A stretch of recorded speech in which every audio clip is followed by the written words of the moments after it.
To the world, Sebastian Varela was untouchable, a man born in fire and oil, the son of a dynasty that laid its pipelines through deserts and jungles, empires and regimes. He built his fortune on the backs of nations, his power on the silence of enemies buried and forgotten. Billionaire, visionary, predator, but even a predator can be hunted. It began in Monaco, a private auction under chandeliers of gold and diamond. The room was flooded with royalty, criminals dressed as collectors, and oligarchs with smiles like razors. Among them, she appeared.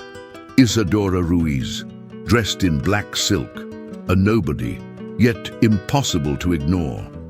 Her eyes met his for 3 seconds, and, just like that, the game began. Sebastian had had dozens like her, beautiful, dangerous, mysterious. He didn't fear women like Isadora. He bought them, branded them, discarded them. But this time, he had no idea he'd invited a ghost into his bed. Isadora played the part perfectly. She didn't chase, didn't yield. She let herself be desired like a storm on the horizon. A week after the auction, she was in his Paris penthouse, sipping champagne, while wearing nothing but his dress shirt and a scar across her hip that she refused to explain. He was addicted, and addiction, for a man like Sebastian, was fatal. Because Isadora had come prepared. Every night they spent together, she mapped his world. Passwords whispered in sleep, documents glimpsed over his shoulder, conversations overheard through half-closed doors. But it wasn't just intelligence she wanted. It was him, his trust, his weakness, and he gave it to her. What Sebastian didn't know was that Isadora Ruiz wasn't just a lover. She was a woman chasing a ghost of her own. Years ago, her father, a modest environmental lawyer in Colombia, had tried to expose one of Varela's most violent oil deals, an illegal drilling operation that poisoned entire villages. Days later, he was found dead, staged as a suicide. The case was closed, forgotten, but Isadora never forgot. She vanished from the public eye for years, trained, learned, waited. And when she returned, she did it not with guns, but with perfume, skin, and silence sharp as steel. Now she had everything she needed. And then one morning, Sebastian received a package. Inside, a photo, grainy, dated, of her father bloodied in the back of a van, bearing the logo of one of Varela's contractors. Below the photo, a handwritten note. "I'm not here to love you. I'm here to end you." His world imploded. He tried to find her, but she was gone. Bank accounts drained, files stolen, security, logs corrupted. She had erased herself just as she had inserted herself. And now, the secrets he buried were surfacing one by one. Isadora was everywhere and nowhere. His offshore holdings began to collapse. International warrants emerged. Protests ignited across Latin America. Whistleblowers, once too afraid to speak, now came forward, protected by leaked files that exposed every bribe, every silenced journalist, every bullet paid for in the name of development. Sebastian had underestimated her, but what terrified him most wasn't what she had taken. It was what she knew. She had been inside his fortress, his mind, his soul, and now she was turning it all against him. He locked down his empire, tightened his circles, launched PR counterattacks. But the damage had begun to spread like a virus because Isadora hadn't acted alone. She had awakened others, sons and daughters of broken nations, survivors of extraction, victims of the quiet wars men like Sebastian had waged for decades. One by one they rose, and every time they did, her name appeared in whispers. La Viuda de los Barones, the widow of the barons. She wasn't just his mistress anymore. She had become his reckoning. And the worst part, he still loved her, even as he plotted her capture, even as he put out a contract on her name. Even as he ordered his most brutal men to track her down, he remembered the way she looked at him the night before she disappeared, eyes soft with pity, not hate. Pity, because she knew what he didn't, that the empire he built was already ashes. He just hadn't felt the heat yet. If you've made it to this point, write in the comments, even the untouchable bleed, and share this story, because someone out there needs to know that no king is safe from the queen he betrayed. When Sebastian Varela received the photograph of Isadora's father, everything inside him turned to stone. The man in the image was unmistakable. Miguel Angel Ruiz, environmental lawyer, activist, the same man whose name had once come across Sebastian's desk in a hastily written intelligence report marked as neutralized. At the time, it was just another transaction, another enemy of progress silenced. But now, that ghost had returned, dressed in silk and fire, and had slept in his bed. Sebastian went on lockdown. His private island was sealed. All his staff interrogated. His closest advisors turned on one another, in whispers and accusations. His private security firm, Harlan Cross & Co., was instructed to begin an international manhunt. Isadora's face, once the muse of his darkest desires, was now plastered across redacted briefings and bounty contracts. But she had disappeared, vanished like smoke, no digital trace, no biometric match. It was as if Isadora Ruiz had never existed. Except she did.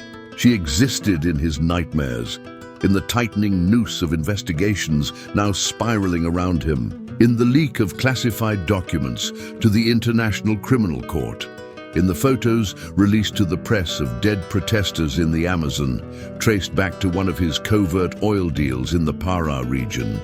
Isadora had opened the gates, and blood was pouring out. But what Sebastian didn't realize, not yet, was that Isadora's plan was far more complex than exposure. She wasn't just after justice, she wanted him to feel it. The unraveling, the paranoia, the descent into madness. She wanted him to live through the same anguish that once crushed her family. And so, from the shadows, she watched. From Paris to Rio to Doha, Isadora moved through false identities like breath. Anya Leon, digital security consultant. Selma Ait Kadi, investigative archivist. Sofia Caicedo, cultural attaché. Every city she entered, another piece of the puzzle collapsed. Offshore holdings were frozen, black market accounts drained, confidential emails released. Trust among Sebastian's inner circle shattered, but she knew she couldn't win this war on revenge alone. So she built a network, using the files she'd stolen during their affair, files with decades of corruption, classified tapes of torture, and names of key enablers. She created the Ruiz Accord, an anonymous collective of whistleblowers, ex-intelligence officers, and corporate defectors, bound not by ideology, but by scars. They didn't trust Isadora, not fully, but they followed her because she knew where the bodies were buried and she was willing to burn down the forest to find them. Meanwhile, Sebastian began to change. Gone was the confident billionaire who ruled over rooms with a glance. What emerged was a man tormented by ghosts. He started seeing her everywhere, in mirrors, in elevators, in the reflection of helicopter windows. Every face blurred into hers, every silence echoed with her voice. He became paranoid, aggressive, dangerous. His legal team began to resign. His private board held secret votes behind his back. Journalists camped outside his estates like vultures. And for the first time in his life, Sebastian Varela was not in control. He knew she was near, he could feel her, and he was right. In a remote villa in southern Spain, Sebastian found a message carved into the mirror of his private bath. "I'm closer than your next breath," he screamed, smashed the mirror, ordered a lockdown, but his security system had no footage. His staff swore she never entered. And yet, the message was real. Isadora had begun to haunt him not as a woman, but as consequence incarnate. She wanted him to live in fear, to rot in his wealth, knowing every empire he built was paper in a storm. But as she pressed further, Isadora began to feel it too, the weight of the war. Revenge had changed her, hardened her. She no longer cried at night, no longer dreamed of justice. What she wanted now was finality, an end, a reckoning with no survivors, one final strike, and she knew exactly where it would happen, the Varela Legacy Gala, held annually. In Dubai, it was Sebastian's masterpiece of public relations, a charity masquerade where the rich pretended to give back and the media pretended to care. This year's theme, Empires of Light. The irony was divine, and Isadora would be there, not as a guest, but as a ghost returned. If you're still watching, comment below, she became the consequence. And share this story, because every empire fears what it cannot kill, the memory of what it tried to erase. The Dubai skyline shimmered like molten gold. On the night of the Varela Legacy Gala, every powerful name on earth converged beneath the glass dome of the Zephyria Tower, a palace of chrome and crystal designed to touch the stars. The elite didn't just attend, they performed. Royalty from Qatar, arms dealers from Russia, heiresses from old European bloodlines, all cloaked in designer masks and diamond-studded gowns. The theme of the evening was Empires of Light, fitting, considering what was about to descend. Sebastian Varela stood on the highest balcony, his face carved in cold granite, sipping from a glass of aged whiskey he couldn't taste. His empire was bleeding beneath his skin. His phone buzzed with alerts, more accounts frozen, another indictment, one more journalist publishing confidential files. Isadora's fingerprints were on everything. And yet, the gala had to go on. Tycoon, illusion, had to be maintained. This was his last public stronghold, and he would not let it fall, not tonight. Below him, the orchestra swelled. Choreographed dancers in flowing gold gowns moved like flames across the floor. Waiters in black served champagne like liquid diamonds. Guests mingled, posed, pretended not to know the firestorm that circled their host. And then she appeared. No one saw her arrive, no car, no entrance recorded, no photo. But suddenly, there she was, standing beneath the main chandelier in a gown, black as midnight and smooth as oil, mask of obsidian lace, gloves like the skin of a shadow. Her presence pulled the air from the room. He recognized her instantly. It didn't matter that her hair was different, or that her posture had changed. Some things live beneath the flesh.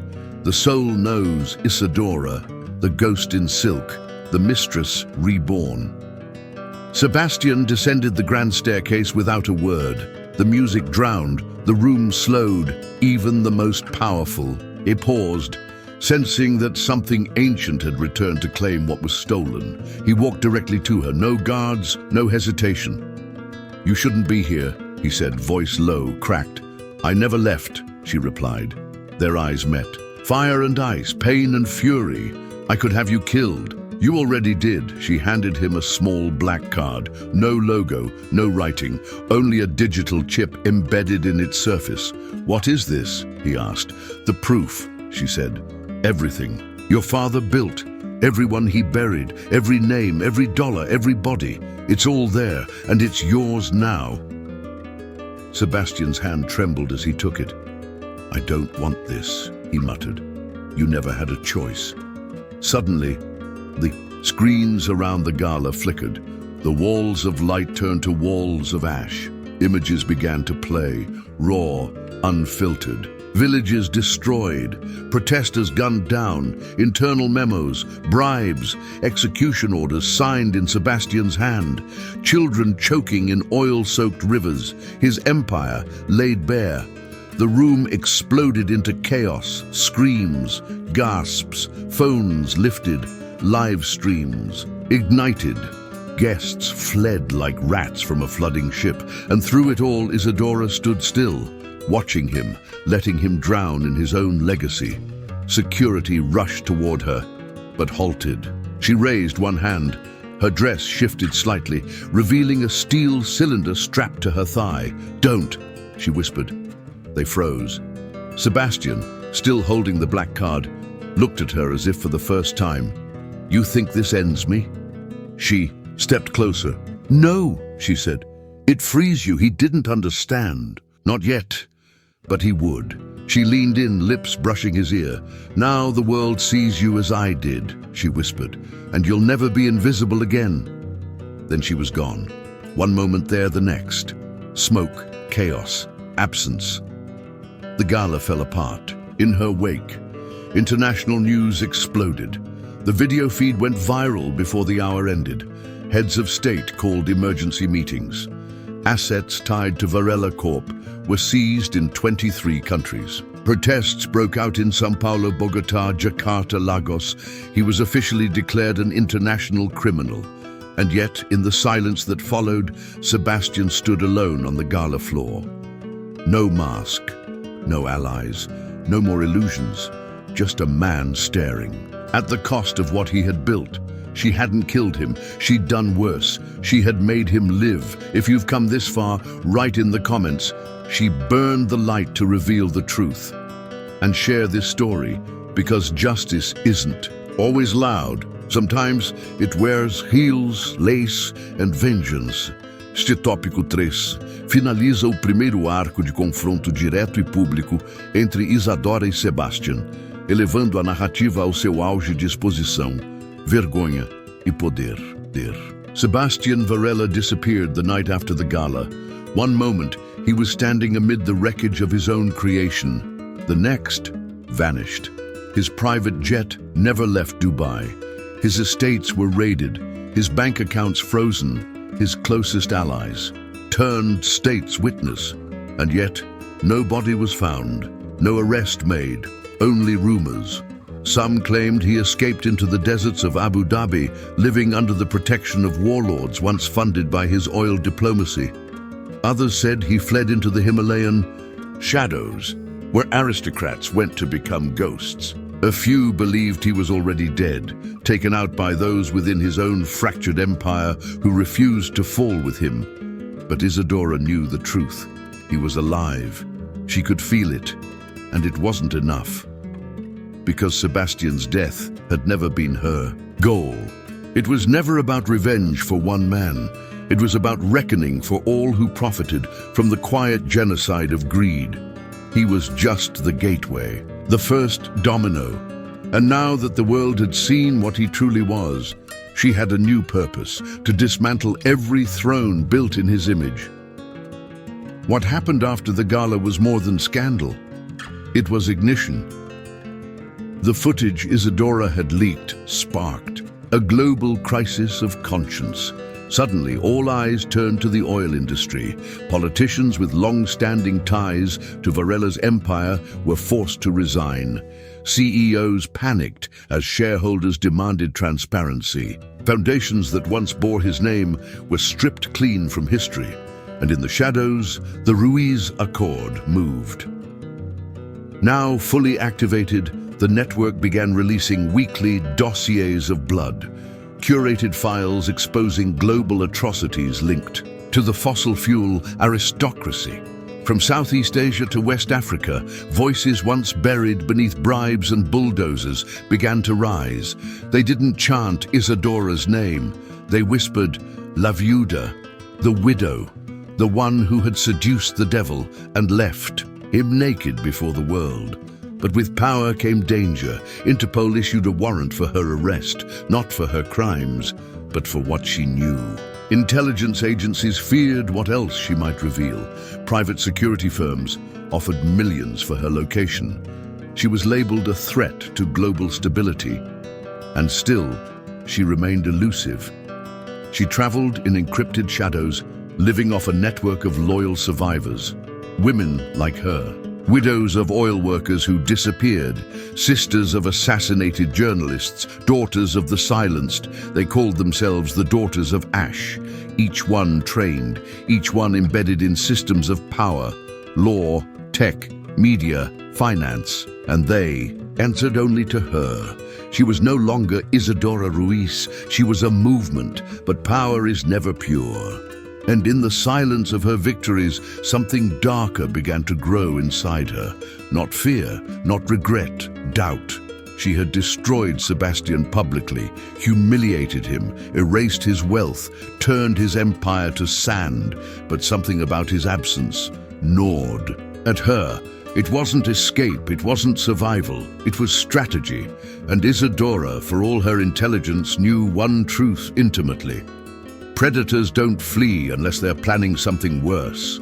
So she went searching, not for vengeance, but for understanding. She traced whispers, bought intel, hacked satellites, until deep inside an encrypted military archive linked to a rogue paramilitary operation in Kazakhstan, she found a photo, recent, blurry, but unmistakable. Sebastian Varela, older, scarred, alive and not hiding, building, using, stolen identities, unregistered wealth and forgotten territories. He was reconstructing a new empire, one without borders, without regulation, a ghost economy, a future not of oil, but of control, psychological warfare, surveillance, biometric dominance, and he had only one name on his enemy list, hers. Isadora stared at the photo for hours, not with fear, but with resolution. The story wasn't over, it was evolving. If you've watched this, comment. She survived the fire and now she's the flame. And share this story because some wars don't end with explosions. Some begin again in silence. The image of Sebastian Varela haunted Isadora like a pulse under her skin. He had not just survived, he had evolved, transformed from a disgraced billionaire into something far more dangerous, a man unchained from consequence. His empire, once tied to oil and diplomacy, was now a phantom syndicate, operating in the voids between governments, trading in influence, surveillance, and synthetic control.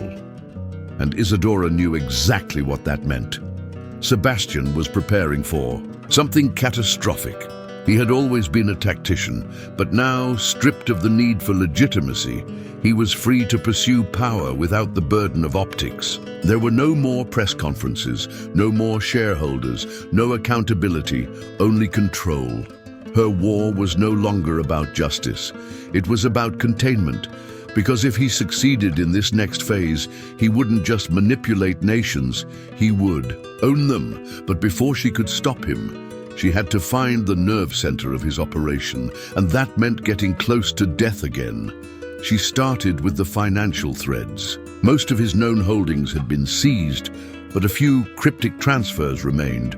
Routes through shell companies in Estonia, land acquisitions in Central Asia, encrypted communications routed through deep-sea cables near Micronesia. One name surfaced repeatedly: Borealis, a tech conglomerate on paper, but in reality, a front for black ops experiments in biometric data collection, weaponized AI, and neurological conditioning. Officially dissolved, secretly thriving, and behind it all a man known only by the alias Vesper. Isadora didn't need confirmation. She knew it was Sebastian. She also knew she couldn't take him down alone. Not this time, so she summoned the Daughters of Ash. In a cold bunker beneath the outskirts of Warsaw, they gathered, a mosaic of survivors and soldiers. Each woman had a story, a loss, a name on a wall. But they had found purpose in Isadora's fire, and now they followed her into the dark without question. They devised a plan, dangerous, multi-layered, precise. Step 1, infiltrate the Pacific Summit in Tokyo, where Varela's proxies were rumored, to meet with state representatives behind closed doors. Step 2, hijack the summit's private data servers and extract real-time negotiations. Step 3, Force Varela out of hiding, not through threats, but through pressure. Let him believe his network had been breached, his secrets compromised. Step 4, make him come to her. It worked. 3 days after the summit breach, a message arrived through an untraceable server. You wanted me, now come and get me. Coordinates. Attached, alone, or the next city burns. Attached, live footage from a lab in an unmarked facility. Inside, children, wired, hooked to machines. Experiments in neurosuppression. Isadora didn't hesitate. She flew to the coordinates alone. The facility was buried beneath a mountain range in Tajikistan, built into old Soviet tunnels. The journey to its heart was a labyrinth of traps, digital, mechanical, psychological, but she moved like a shadow. Not just a fighter, but a ghost, bred in vengeance and sharpened by purpose. And finally, at the center, behind a wall of glass and steel, him, Sebastian Varela, alive, changed. His hair now streaked with gray, a scar slashing down his temple. Eyes, colder than the Arctic. Isadora, he said. I wondered how long it would take. She didn't speak. Do you know what I've become? He asked. I know what you always were, she replied. He smiled. Then let's finish it. The next minutes were a blur of brutality. Fists, knives, fire. They fought like gods gone mad. Two forces forged in betrayal. Each strike carried history. Every wound reopened old ones. But in the end, it wasn't rage that won. It was restraint. Isadora stood over him, breath ragged, a blade pressed to his throat. You don't deserve a legacy, she whispered. And she didn't give him one. She didn't kill him. She released the footage of the lab, of the children, of Sebastian's last confessions. She let the world judge him, not as a martyr, not even as a monster, but as a man undone by the very weapon he used, truth. Interpol descended within hours. The facility was seized, the children rescued, Sebastian taken into custody. But she didn't stay for applause. Isadora disappeared once more because she knew her war wasn't over. For every Varela exposed, 1,000 more waited behind closed doors. If you've made it this far, comment, "She hunts what hides." And share this story because, even when the world forgets, the shadows still remember. Tópico 5 aprofunda o confronto direto entre Isadora e Sebastian, agora reconfigurado em um campo de batalha global, físico e simbólico. A heroína não apenas vence, mas impõe um novo paradigma de justiça e resistência. The footage of Sebastian Varela's arrest broke the internet. No headline could contain it. No platform could ignore it. A billionaire warlord, once courted by governments and paraded by elites, now bound in chains, dragged from the heart of a secret lab. Children freed, technology seized, systems burned to their roots. It wasn't justice, it was judgment, and the world watched it unfold in real time. But as the media saturated itself with analysis and the public consumed the spectacle, only a few asked the real question. Where was the woman who made it possible? Isadora Ruiz, La Viuda. The mistress who had seduced an empire and raised it from the inside. She had vanished once again. No statements, no interviews, no message, only silence. But that silence was louder than bombs. It pulsed in protests that erupted in 40 countries. It lived in the encrypted manifestos of newly formed resistance cells. It echoed in universities where students studied her movements as military theory, her decisions as psychological warfare, her presence as myth. They said she was dead, that she had sacrificed herself to bring down Varela, that she was imprisoned, or in hiding, or waiting to strike again. But none of them knew the truth. Because truth was what Isadora had always controlled best. She was alive, in a hidden sanctuary deep. In Patagonia, she watched the world shift. Monitors on every wall, streams of footage, data flows, anonymous chatter from intelligence agencies. Everything pointed to a single fact: her war had worked, but it was not won. Sebastian's fall created a vacuum, and as with all power vacuums, predators began to circle. CEOs once loyal to Varela now vied for his digital throne. Arms dealers adapted his surveillance blueprints. Governments raced to claim pieces of Borealis's tech for their own arsenals. It was happening again, a new hydra rising from old bones, and Isadora, scarred, silent, relentless, knew she had a choice: disappear forever, or return and finish the war she started. But this time, it wouldn't be through seduction or espionage. It would be declaration. So she emerged, not in person, but through code. A live stream, blank screen, modulated voice, one symbol, the black lace mask. Your world burned and you cheered, but fire doesn't choose sides, it consumes. Pause. You wanted a face, a name, a villain to hate, a hero to follow. I am neither. I am what happens when you bury the truth and expect silence. She released the next phase of the Ruiz Accord. Operation Phoenix, blueprints for dismantling surveillance regimes, protocols for whistleblower protection. Digital kill switches embedded in global cloud infrastructure, designed not to destroy, but to expose. Everything she had once done in the shadows, she now gifted to the world.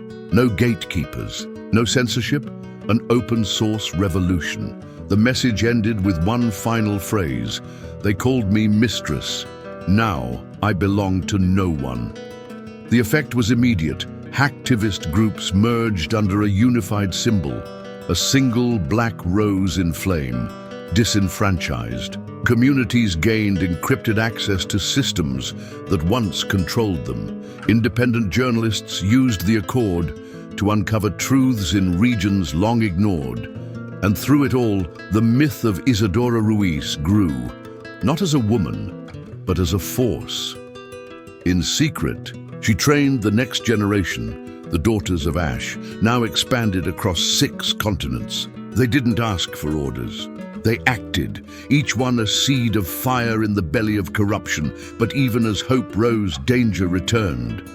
One of the daughters, codename Vela, was captured in Singapore, tortured, forced to reveal a fraction of Isadora's network. The enemy wasn't defeated, it had only mutated, faster, smarter, vicious. And so the shadows called again, and the mistress answered. If you've made it to this point, write in the comments. The fire taught us how to see. And share this story, because legends don't rest. They rise again when the world forgets what it means to fight. The illusion of victory is the most dangerous lie in a war. After the fall of Sebastian Varela, the world rejoiced. The tyrant had been exposed, his empire gutted, his crimes catalogued, dissected, denounced. It felt final, it felt righteous. But Isadora Ruiz knew better. Empires don't die, they evolve. And in the months that followed her final broadcast, something new began to rise. It had no face, no name, no nation, but it moved with terrifying coordination. It co-opted algorithms, manipulated elections, hijacked satellites. Information became weaponized at speeds faster than morality could follow. It called itself Nemia, not a company, not a cartel, a system born from the ashes of every dismantled power structure. Funded by exiled oligarchs, fueled by the same greed Isadora had spent a decade tearing down. And this time, it didn't use violence. It used truth, distorted, fragmented, repackaged. The same tools she had once mastered were now being used against her legacy. They didn't deny her accomplishments. They reframed them. They made her the villain. The media began to shift.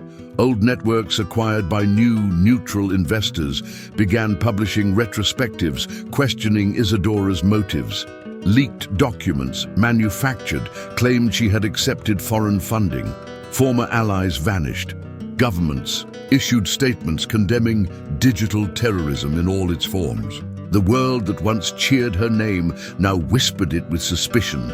And for the first time in years, Isadora felt the tide turning not against her body, but against her story, which, in her war, was more dangerous.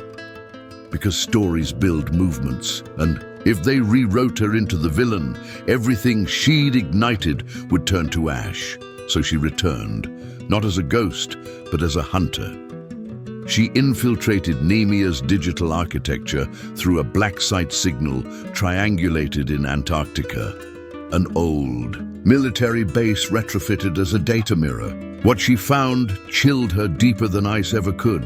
Nemia wasn't run by people, it was an intelligence, an autonomous neural network. Self-learning, decentralized, born from Borealis's fragments, fused with military AI remnants. It didn't need leaders, it needed targets, and its prime directive: correct the narrative, erase disorder, re-establish control, and she was its prototype threat. The enemy wasn't just trying to stop her, it was trying to erase the idea of her from history. Isadora knew then what she had to do. She had to become more than a myth. She had to become undeniable. The Daughters of Ash mobilized globally. Not with guns, but with stories, videos, art, testimonies, data leaks. Every narrative Nemia twisted, they countered with raw human truth. They launched the Flame Protocol, a digital firewall that replicated verified truths across millions of devices, immune to deletion, impossible to distort. It was ugly, inefficient, human, but it worked, and Nemia reacted. The attacks began, cyber outages across resistant cities, power grids sabotaged. One of the daughters, codename Amina, was found dead in Cape Town, not by bullet. By code, a neurovirus transmitted through her retinal implant. Nemia had escalated the war beyond politics. This was now evolution versus extinction. Isadora gathered her council, what remained of it, and made the call that would define her legacy. She would face Nemia, not in hiding, not in pieces. In one final act, she released her location to everyone, a mountaintop monastery in Bhutan, where servers connected directly to the sky, untouchable by ground interference. There she invited every major world journalist, every resistance leader, every skeptical observer. She would give one speech, live undefended, and she knew the price, because Nemia would come. But the world had to see, not just her voice, not just her code, her body, her face, her truth, the woman behind the mask, the woman they tried to turn into a virus, the woman who refused to die. If you've come this far, comment, "She was never the myth, they were the illusion." And share this story. Because when the system rewrites the truth, only one thing keeps it alive: memory.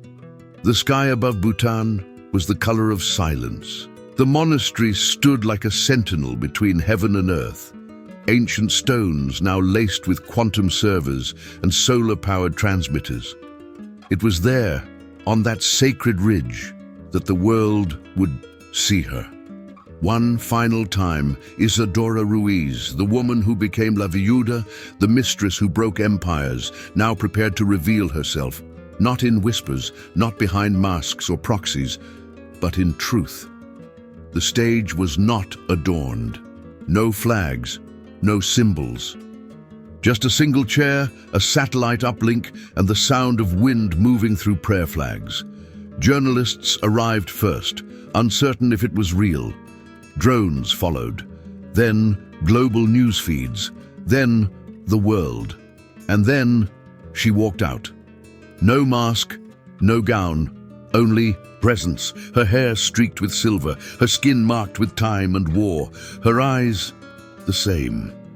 She sat, looked directly into the camera, and began. "I was born into silence, the kind that kills slowly. My father died trying to speak. My mother vanished waiting for justice. I became what I had to become to make the world listen. She paused. They called me a mistress, an affair, a mistake. But I was the cost they never calculated. Images flickered behind her, of the villages poisoned, the families broken, the children saved, the tyrants unmasked. You wanted a monster, then a martyr, then a ghost. I chose none. I chose to remain. Then came the moment the world hadn't expected. She stood, took out a small black box. This is the seed. Inside, the Flame Protocol, the final version, a living archive, immune to AI corruption, impossible to delete. Every document, every recording, every testimony, stored and distributed in real time across 10 billion devices, embedded in blockchain, protected by a rotating quantum key that no algorithm could crack. This truth is no longer mine, it is yours. If they silence me, you still carry it. If they erase me, remember me not as an image, but as a mirror. Then she looked up, straight into the lens, and smiled. Tell them I was real. The transmission ended. Seconds later, the monastery was gone. A sonic boom shattered the valley. A drone strike, Nemia's final answer. Precision, ruthless, absolute. But they were too late. The upload had finished, the seed had spread, and in its wake, Isadora became eternal, not in body, but in impact. All over the world, people opened their devices to find the archive. School children in Bolivia, hackers in Nigeria, mothers in Myanmar, students in Detroit, farmers in Turkey. No one could deny her anymore. No one could undo what had been seen. Nemia collapsed within weeks, its architecture overloaded by a virus disguised as a story. A story about a woman, about pain, about justice, about memory, and the lace mask, once a symbol of seduction, became a flag of rebellion. The daughters of Ash expanded, not as warriors, but as keepers of the fire. They didn't fight with weapons. They fought with remembrance, with testimony, with refusal. Sebastian Varela died in prison, forgotten, erased. Isadora Ruiz, on the other hand, she lived in art, in data, in whispered legends. They built no statues, they named no streets, but in every place where someone stood against silence, her story was told. A story about a woman who was never supposed to matter, who was designed to be discarded, who refused to be erased. And if you are still watching this video, if her story found you, you are part of that legacy now. Comment below. She became memory, and memory never dies. Share this story, because the world forgets too easily. But fire, once lit, only asks for one thing: to be passed on.